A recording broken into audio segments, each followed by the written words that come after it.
So I'm going to take this whole video to talk about span. Span is probably one of the more theoretical concepts that we're going to talk about in this class, where span is essentially talking about the space that we can obtain given a set of vectors.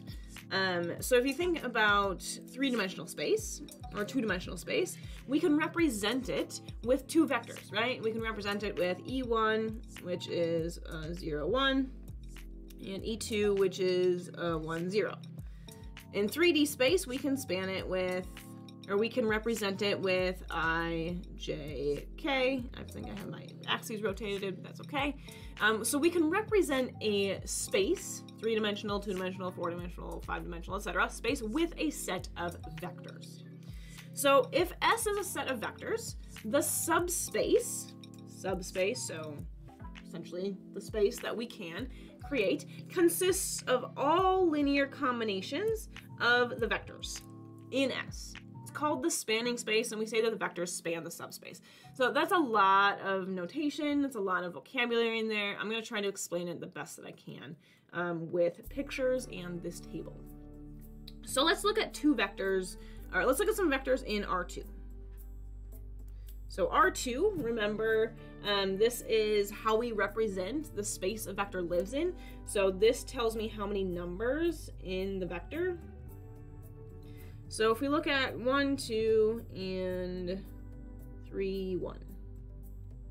So here's my set of vectors. We denote a set using these curly braces, and then V1, V2, V3, etc. That would be a set of 3 vectors. If I look at these two vectors and I plot them, it'll look something like this. 1, 2 will look something like that, and then 3, 1 would look something like this. These are two vectors in R2. If I look at them, they don't exist on the same line, which means they're not collinear, which means automatically they are linearly independent. So these ones are linearly independent, which means they're not the same vector. Let's say I had something like this. I don't know, 1, 2, and 2, 4. If I plotted it, it would look like this. It's the same vector, just scaled. This here is V1, this here's 2V1. It's the same vector, just scaled. So these ones are collinear. Okay, so we have two options in R2. We can either have the same vector that's just scaled multiple times, where there's only one linearly independent vector here. So one vector that's independent, it just scaled multiple times. It spans what's called a line. Essentially, you can only create the space that these vectors live in. These two vectors live in this line here. Technically, it's 2 dimensions, but they live in this line, which means I can only ever get to other vectors on this line. So if I multiply this vector by anything, it's only ever going to be on this line, just scaled. So these vectors are collinear. They only ever exist on this line, and I can only ever get to any other vectors on this line. So we say they span a line. Well, in this instance, I had two independent vectors. So in R2, I have two independent vectors. They span R2, which means I can say V1, V2. I can say C1 plus V1 plus C2, V2 equals any other vector in R2. So let's say I had 3, 3. This would just be V1 plus V2 equals 3, 3. If I had 2V1 plus V2, I would get 4, 5. So I can get to every other vector in two-dimensional space given a constant, a set of constants. And that's true for any time you have two different vectors in R2. The most common example we see is our unit vectors, where given these unit vectors, I can literally get to any other vector. So we say that two linearly independent vectors in R2 span all of R2. I can get to any other vector. So I can represent two-dimensional space with any set of two independent vectors. Okay, let's move on to three-dimensional space. This process still holds.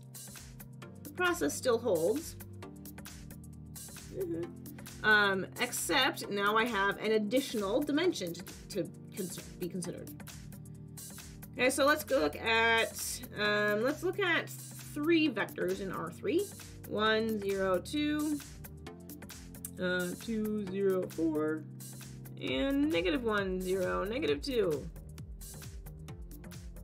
Okay, if we look at those 3 vectors, I did those on purpose. Here's V1, this is 2V1, and this is -V1. All of these vectors are really the same. If we graphed these, they would all exist on the same line because it's just V1 scaled 2 times and scaled -1 times. So all of these vectors, even though there's 3 of them, all these vectors are just the same. So they all exist on the same line, which even though they live in 3-dimensional space, I can only ever scale these vectors up or down along this line.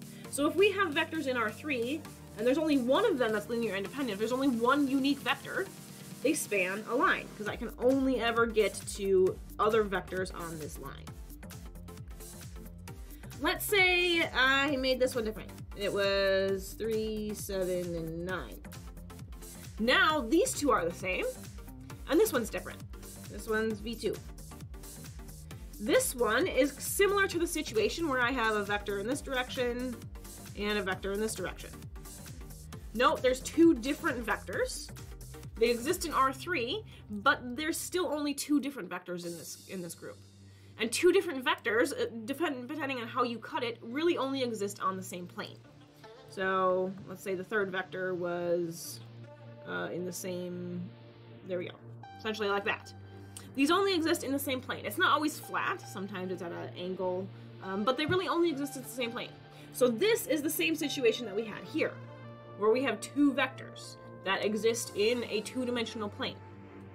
So for these ones, if we have vectors that exist in R3, and only 2 of them are different, then they span a plane, or they span a 2-dimensional space in R3. So here we have 3 vectors that are in the same plane. So 2 vectors are essentially the same, and then the other one is in a different direction. And then let's say I had all 3 vectors different. So V3, 4, 2, 1. Now I have the situation where this one's in a completely different direction. It's not in the same plane as the other 2. So all 3 of them are unique vectors. They're unique vectors, they are not linearly dependent. So when I have that instance, when I have 3 unique vectors, they exist, or they span all of R3. So essentially I can get to all 3-dimensional space. Same idea as it is for R2. Our most common example of this is our unit vectors, I, J, K, or E1, E2, E3. And that's our pattern. That is our pattern. It's going to be, what space do my vectors live in? How many of them are linearly independent? That directly tells me what space they live in. So I have a general formula that tells us more or less what span is going to be. So the number of vectors span a blank D space in R blank. Okay, so your vectors, doesn't really matter the number, span a, this is the number of independent vectors in, here's the space they live in.